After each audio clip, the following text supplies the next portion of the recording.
ಎಲ್ಲ 9ನೇ ತರಗತಿಯ ವಿದ್ಯಾರ್ಥಿಗಳಿಗೆ ಸ್ವಾಗತ. ಇಂದು ನಾವು 9ನೇ ತರಗತಿಯ ಭಾಗ 1ರಲ್ಲಿರುವ 8ನೇ ಅಧ್ಯಾಯವಾದ ಚಲನೆಯ ಕುರಿತು ಅಧ್ಯಯನ ಮಾಡೋಣ. ನಾವು ನಮ್ಮ ದಿನನಿತ್ಯದ ಜೀವನದಲ್ಲಿ ಕೆಲವು ವಸ್ತುಗಳು ನಿಶ್ಚಲ ಸ್ಥಿತಿಯಲ್ಲಿಯೂ ಕೆಲವು ಚಲನವಲನ ಸ್ಥಿತಿಯಲ್ಲಿಯೂ ಇರುವುದನ್ನು ನೋಡುತ್ತೇವೆ. ಪಕ್ಷಿಗಳು ಹಾರುತ್ತವೆ, ಮೀನುಗಳು ಈಜುತ್ತವೆ. ಅಪಧಮನಿ ಮತ್ತು ಅಭಿಧಮನಿಗಳ ಮೂಲಕ ರಕ್ತವು ಹರಿಯುತ್ತದೆ ಮತ್ತು ಮೋಟಾರು ವಾಹನಗಳು ಚಲಿಸುತ್ತವೆ.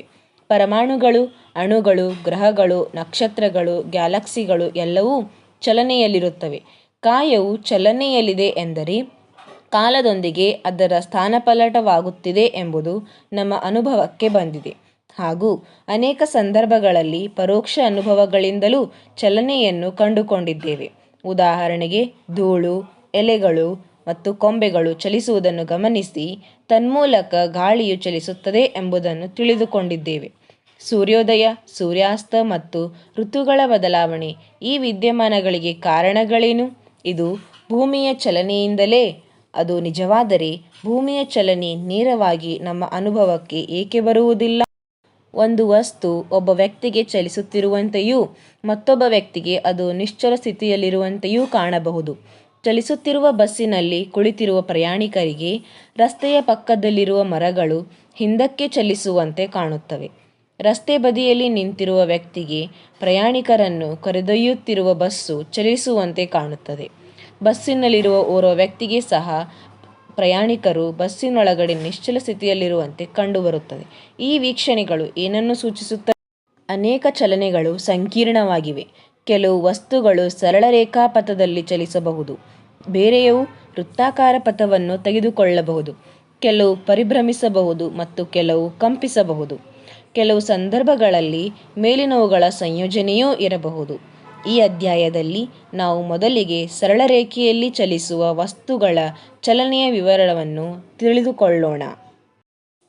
ಸರಳ ರೇಖಾ ಚಲನೆ. ಅತ್ಯಂತ ಸುಲಭವಾದ ಚಲನೆಯೆಂದರೆ ಸರಳ ರೇಖೆಯಲ್ಲಿ ಚಲಿಸುವ ಚಲನೆ. ನಾವು ಒಂದು ಉದಾಹರಣೆ ಮೂಲಕ ಇದನ್ನು ವಿವರಿಸೋಣ. ಒಂದು ವಸ್ತುವು ಸರಳ ರೇಖಾಪಥದಲ್ಲಿ ಚಲಿಸುತ್ತಿದೆ ಎಂದುಕೊಳ್ಳಿ. ವಸ್ತುವು ತನ್ನ ಪ್ರಯಾಣವನ್ನು O ಬಿಂದುವಿನಿಂದ ಪ್ರಾರಂಭಿಸುತ್ತದೆ. ಆ ಬಿಂದು ನಿರ್ದೇಶಕ ಬಿಂದುವೆಂದು ಪರಿಗಣಿಸಲ್ಪಡುತ್ತದೆ.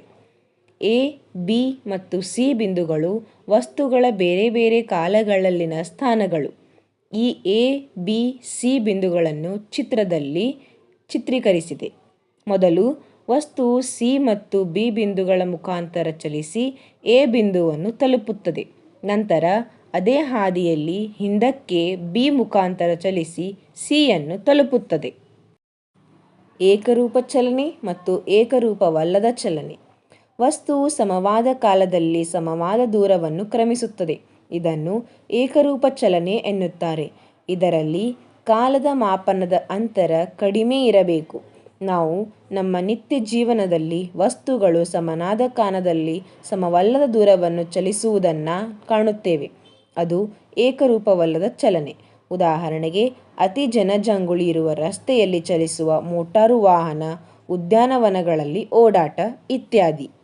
ಹಾಗಾದರೆ ಮಕ್ಕಳೇ, ಇಂದು ನಾವು ಚಲನೆಯ ಪರಿಕಲ್ಪನೆ, ಸರಳ ರೇಖಾ ಚಲನೆ, ಏಕರೂಪ ಚಲನೆ, ಏಕರೂಪವಲ್ಲದ ಚಲನೆಯ ಕುರಿತು ತಿಳಿದುಕೊಂಡಿದ್ದೇವೆ. ಮುಂದಿನ ತರಗತಿಯಲ್ಲಿ ಮುಂದಿನ ಅಧ್ಯಾಯವನ್ನು ತಿಳಿದುಕೊಳ್ಳೋಣ. ಧನ್ಯವಾದಗಳು.